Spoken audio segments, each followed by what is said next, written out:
পুরো Tollywood industry জানে দেব রুক্মিণীর সম্পর্কের কথা। রুক্মিণী ও দেব তা স্বীকার না করলেও আকারে ইঙ্গিতে বুঝিয়ে দেন তারা প্রেমে রয়েছেন।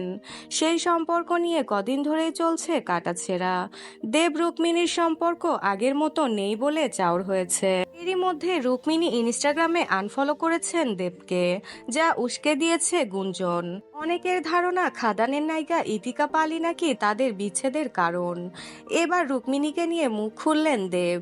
ভারতীয় সংবাদ মাধ্যমকে তিনি বলেন, রুক্মিণী আমাকে ইনস্টাগ্রামে ফলো করছে কি ফলো করছে না সেটা নিয়ে আমি 10 জনকে কি উত্তর দেব। আমার সঙ্গে রুক্মিণীর সম্পর্কটা কি সেটা তো আমি আর কাউকে বলে বোঝাতে পারবো না।